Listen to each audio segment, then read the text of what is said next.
I'm surprised to be here. I don't know if you're surprised to be here.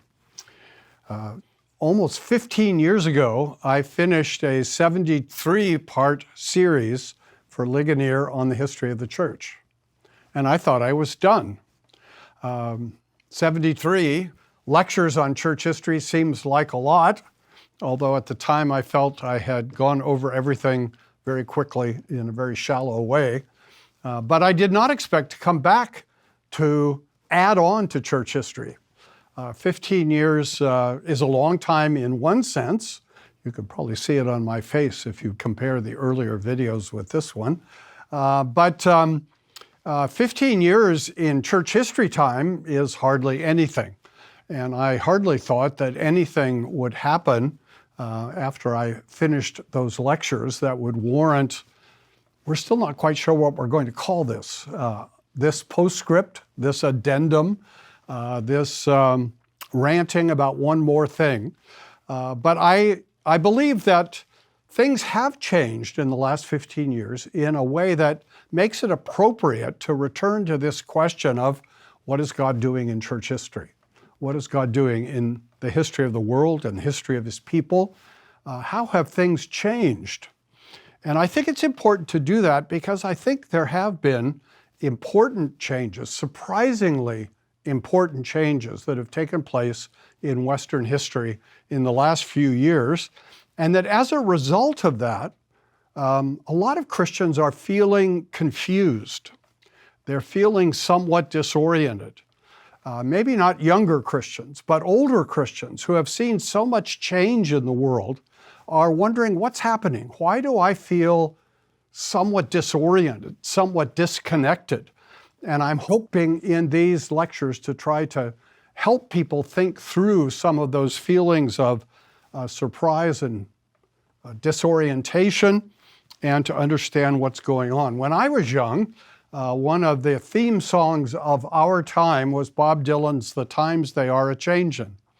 Now, it remains true that times change, but sometimes change more rapidly than others.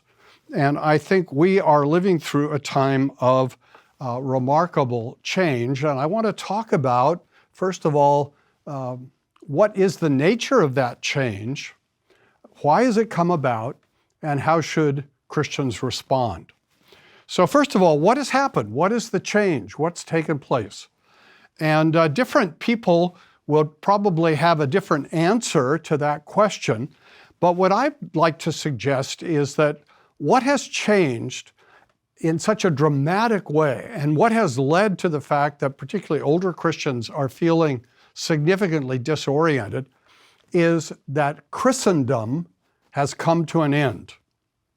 Now, that's going to require some definition. I'm not saying that Christianity has come to an end.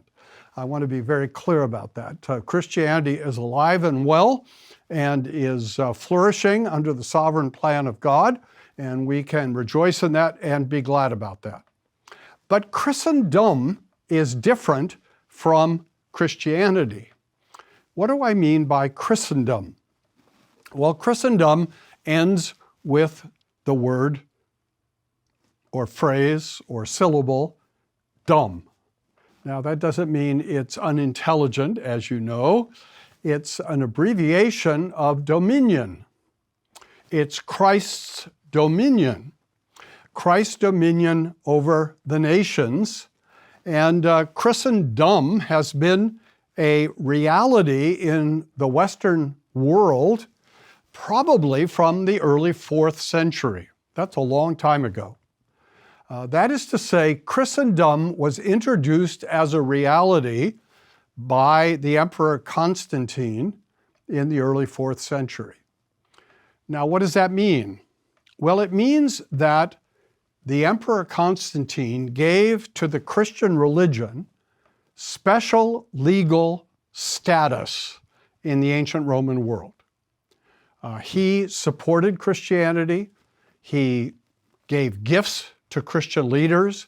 He gave special legal privileges and prerogatives to leaders within the church and to the Christian religion generally. And over time, emperors began more and more to disadvantage non-Christian religions in the empire, so that by the late 4th century, only Christianity was being supported, and increasingly only Christianity was tolerated as legal religion in Christendom. So Christendom, as I'm using that word, is a situation in which Christianity has become the official religion, the legal religion, with the full support of the state. I've been thinking about that after reading what I regard as a very important book by Peter Heather. Peter Heather is a British historian, a very distinguished historian of the late Roman period, and he has written a big book called Christendom. And in it, he's talking about why did Christianity succeed as a religion that became so widespread, so influential? Is it just the force of its truth, the force of its arguments? And he argues that a significant part of the success of Christianity in becoming a widespread cultural influence in the West was the support of the civil government, the establishment of Christendom. And his book, big fat book, shows the progress of Christianity and the progress of Christendom from the beginning with Constantine in the 4th century down to the Fourth Lateran Council in 1215. So he's covering nearly 900 years of history, showing how in that whole period, in that period of 900 years, it was the key support of the civil rulers in the West that led to the special position that Christianity enjoyed, but also led to the spread of Christianity and the cultural dominance of Christianity.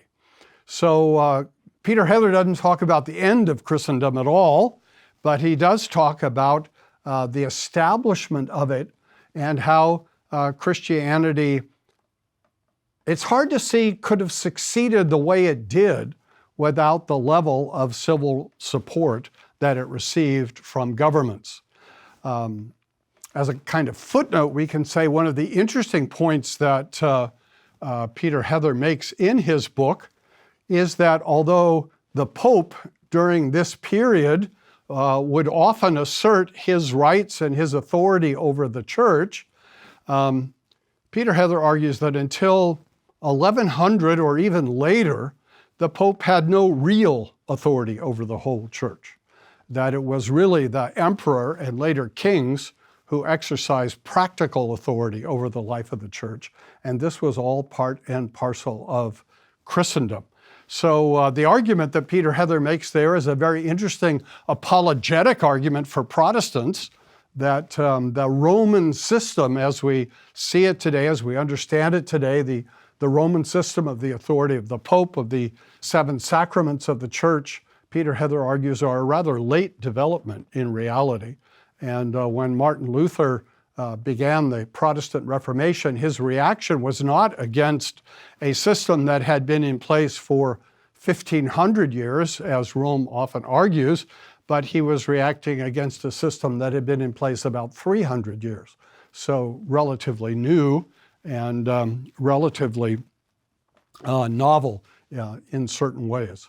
So this idea of Christendom is critical. We had a very interesting example of Christendom recently. I don't know what kind of television programs you may watch. I'm a junkie about sort of official, dramatic, transitional moments. So I watched with avid interest the coronation of King Charles III.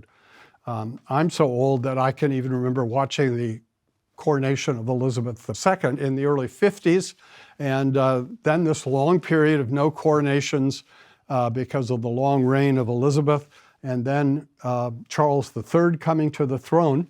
And an intriguing manifestation of Christendom there, because at the very beginning, very near the beginning of this coronation ceremony, while the king is still seated off to the side. He's not yet been taken to the main throne, the throne of Edward the Confessor, the ancient wooden throne. He's sitting off to the side, and the Archbishop of Canterbury and the moderator of the Church of Scotland come to the king, requiring that he takes an oath before he can be crowned.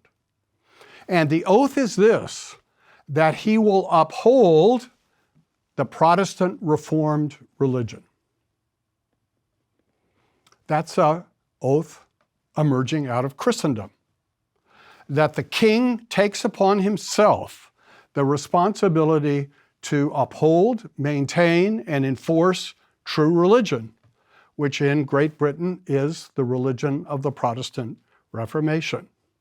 And here is Westminster Abbey packed with 2,000 people, and I'm thinking to myself, cynic that I am, I'm not sure one person here, including the Archbishop and the moderator, really believe in this oath that the king is required to take. Is King Charles really from the heart committed to the Protestant Reformed religion? And is he really going to make as one of the key elements of his reign that he'll uphold that Protestant Reformed religion?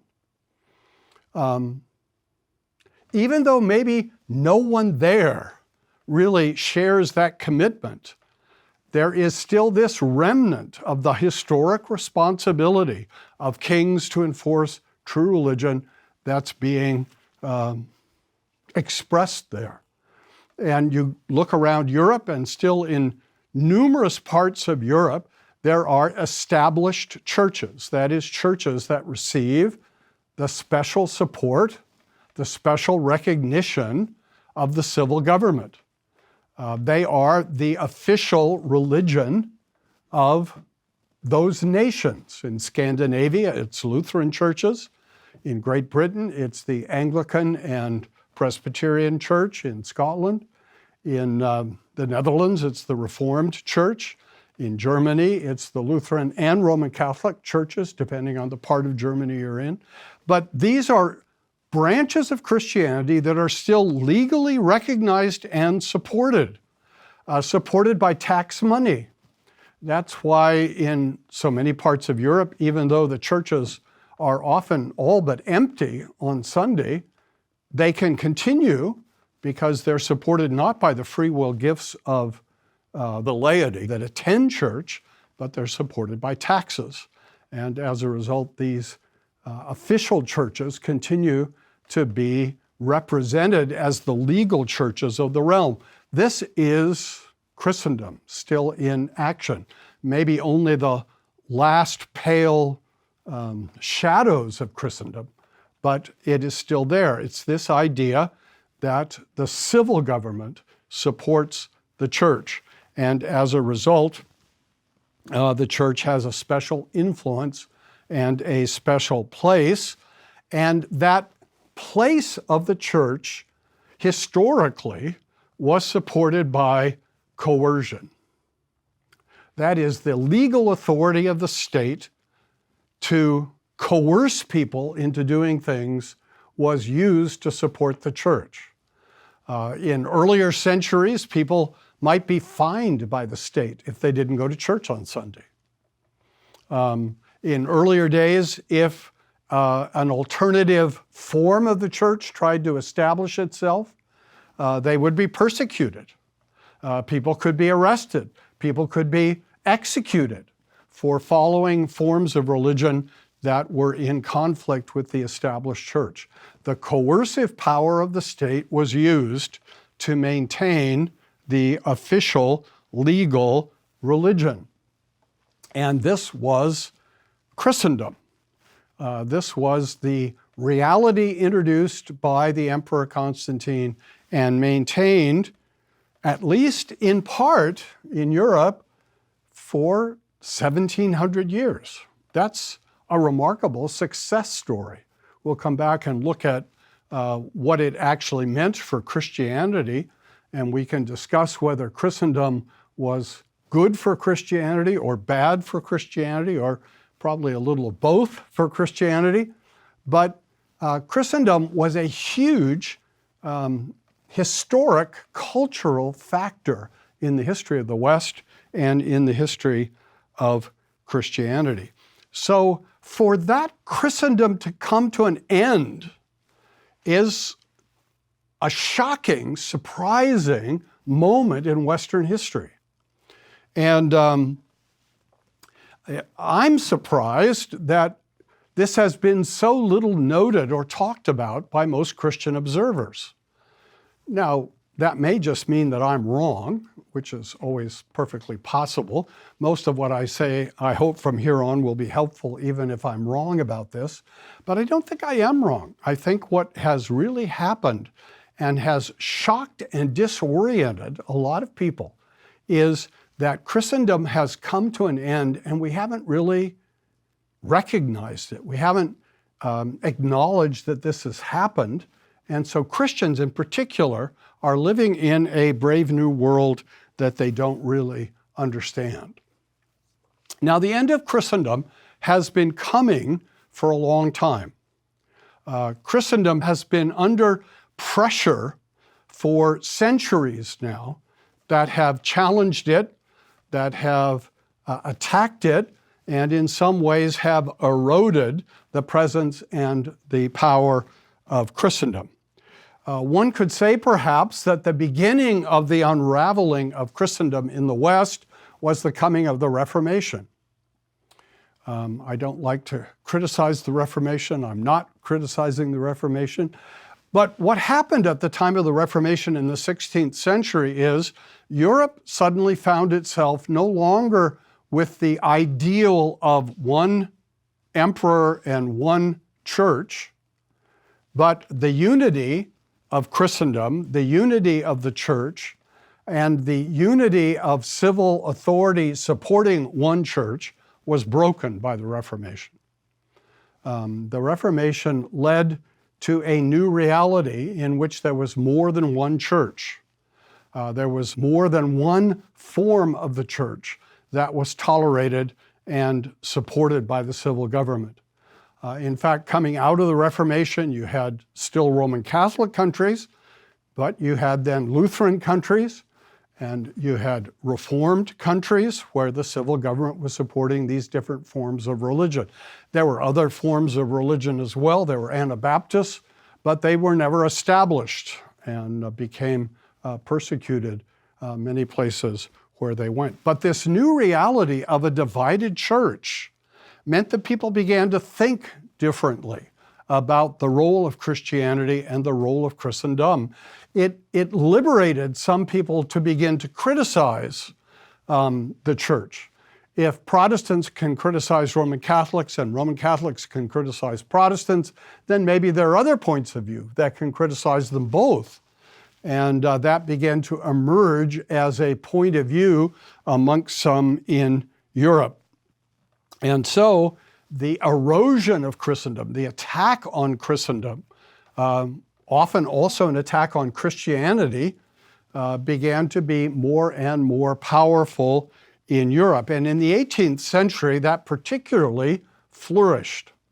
With the coming of the Enlightenment, with the coming of philosophical points of view that rejected Christianity, with the coming ultimately of the French Revolution, there was a whole new attitude beginning to spread in Europe and beyond that said, we need a new world. The old world, which was dominated by kings and priests, has to come to an end. And the old world in France was perceived as particularly corrupt. The monarchy and the aristocracy had become rich and irresponsible, it was believed. And Voltaire, one of the great Enlightenment thinkers in France, looked for the day when the last king was strangled with the entrails of the last priest. Violent language of antipathy towards the old world of monarchy and aristocracy linked to the old world of priesthood and church in the Roman Catholic Church in France.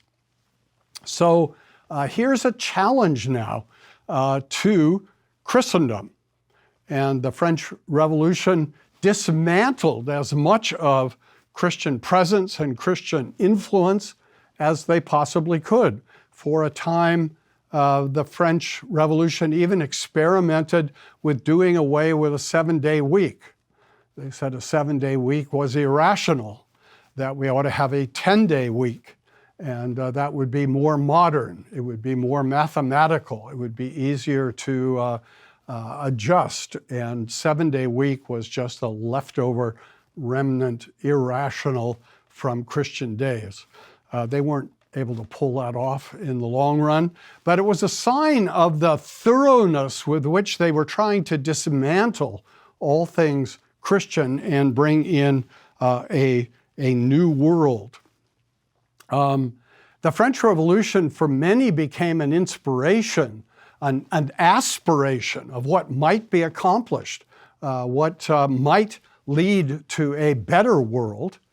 But for others, the French Revolution became a model of the disaster of trying to create a new world, because the French Revolution, begun in the name of liberty and equality and fraternity, ended up in terror, ended up in a reign of terror, with far from equality granted to all, many being executed because they belonged to the wrong class, because they were seen as enemies of the revolution.